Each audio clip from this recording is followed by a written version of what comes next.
I tried to tackle one thing, which is what the Gypsy community experiences in terms of demonisation through the media. I'm a Romany journalist. I come from a Gypsy family from the south of England, and for the last 7 years or so, my work has involved trying to tell the other side of the story.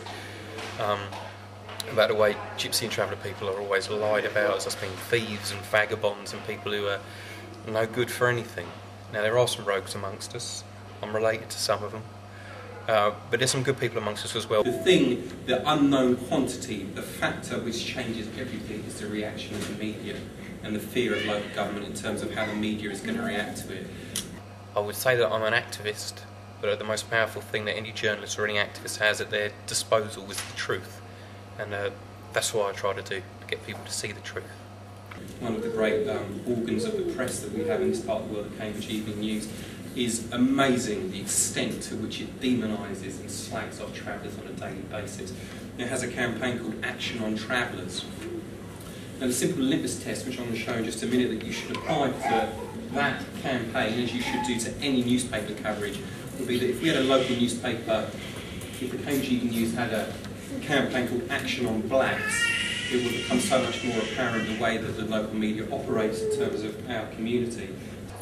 Gypsy people need to find their own voice, they need to broadcast it, they need to write it, they need to put it on a place where people are looking at more and more, which is the internet.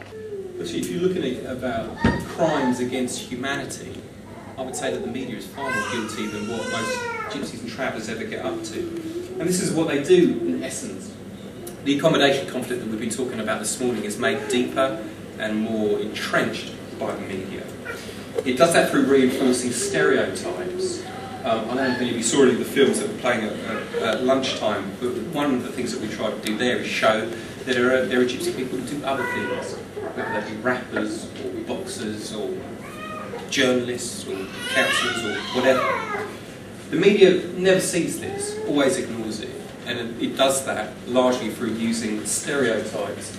I mean, one thing that a lot of people don't know is that Sandy Tom, who sung that song, I wish I was a punk rocker with flowers in my hair. When you look at her, you wouldn't associate her with the Gypsy community. But she's actually, her mum is a Scottish traveller. And she realised, and this has actually got the #1 in the charts, was that if I work and produce something good and put it on the internet from my own basement, that I'll be discovered. You can see that they all draw upon those same stereotypes. They draw them out every single time. As a result, they incite racial hatred against our community. They always ignore our culture. They never place the debate about where Gypsies and Travellers should stop in a historical context. If your view of the past is that Gypsies weren't there, then your view of the future will be that they don't belong there either. So if you divorce any of this debate away from our history and our culture, then we don't belong. What about the importance of true stories coming from the community, young and old, to tell their side of the story? Absolutely. I mean, it isn't just about art, it's also about fact as well. It's also about making sure that people have the cameras and the equipment in order to be able to record their lives and what happens to them as it happens. The amount of things that have happened that have never been recorded because people even haven't thought about it, they haven't had the equipment to do it, whether it be evictions or violence or beautiful things. You know, older people within the community, the stories that they're telling that have gone to the grave with them because nobody ever thought to record it. You are now starting to work national, Jake, and international as well. What sort of links and discoveries do you think you'll make on your travels as you travel across Europe as well? Well, I went abroad 11 times last year doing journalistic things. I went all over Europe. I went to places like Romania, Kosovo, Norway, Sweden, Germany, France, all over the place.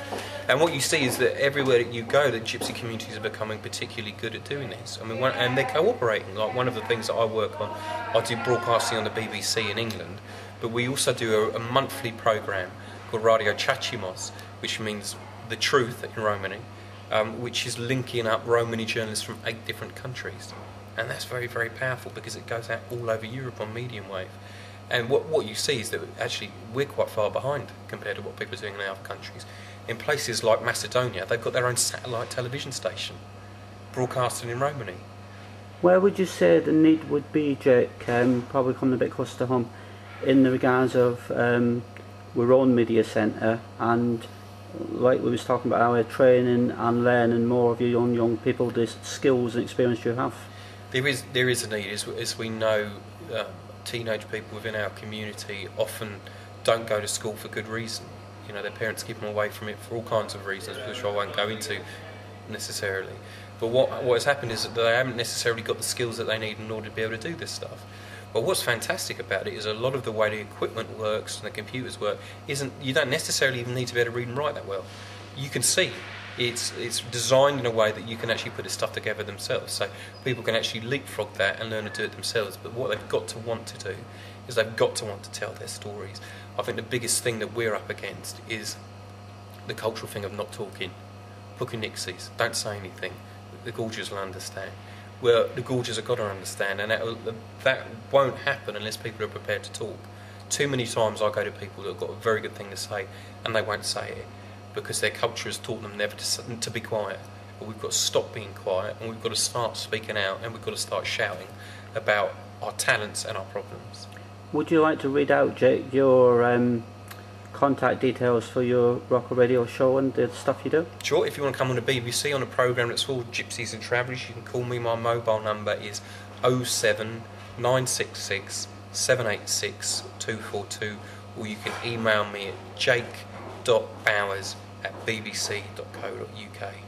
And this can also be picked up on the World Wide Web as well, Jake? It can be picked up through the BBC website, which is bbc.co.uk, and then /3 counties, because that's where we broadcast from. And it's a programme, Rocker Radio, that goes out all across the world. How positive would you say the programme's been since you've been broadcasting? Well, I mean, it's positive in that after 500 years we've got a voice, still a small voice, but a significant voice on the BBC. The BBC is the world's largest media organisation and the world's most trusted. So when we put our voice out there, it gives it a weight and it shows that it is the truth and people understand it to be the truth. And because we're not just about producing propaganda saying gypsies are lovely people, and we're also prepared to look at ourselves and the negative aspects of ourselves, people realise that actually, yeah, we are talking the truth, we are being honest, and hopefully it makes a difference. What would you say is the impact of Gypsy and Travellers on the environment? What would be their contribution towards a carbon footprint? I would say that when you actually look at it, we did a study once on Rocker Radio and we found out that the carbon footprint of the average house dweller is 6 times that of someone living in a trailer. When you live in a trailer, particularly if you're living at the side of the road, you're not using mains gas, you're not using mains electricity, you've got to go and get your water, therefore what you consume is a lot less. So when we're looking about how to change people's lifestyles, to stop global warming, to improve the way we live in harmony with the environment, we can learn a lot from the way travellers live today. We can learn even more from the way our ancestors used to live. Because when we lived with Gries and Varders, when we was gelling along the road, we had no environmental impact. If you think of a horse, it's a solar-powered machine. It eats the grass, which is grown by the sun, and it pulls you along. And even the stuff that comes out the exhaust pipe ain't bad. But there is no evidence that tax avoidance is any higher within the gypsy community than it is in any other community. So people do pay their dues. If you look at it from another point of view, and this might seem controversial, is that would you pay for a service which you never receive? Those people who do avoid tax are generally the people who are living at the side of the road that don't have access to education, healthcare, running water, somewhere decent to live. Why on earth would they want to pay taxes for something that they never receive in return? Issues that the gypsy community is kind of coming to terms with and having to deal with, but the defining one for most people within the gypsy and traveller community is the one of accommodation, because when you've got accommodation, you become, or you are able to become, a kind of a fully fledged member of the society that we live in. And so the opposite is true, which is that if you don't have accommodation, or if your accommodation is bad, and notice I'm not saying housing, I'm saying accommodation. If your accommodation is bad, you are very often denied all the rights and all the services which most people take for granted.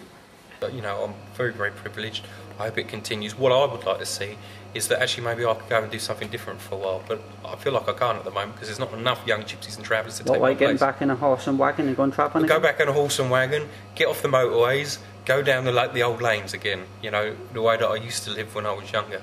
We need to move to a situation where we're celebrated, where our culture and our achievements and our past and our history and our identity is celebrated. because we're a rich part of the human family and we're an important part and we should never be forgotten.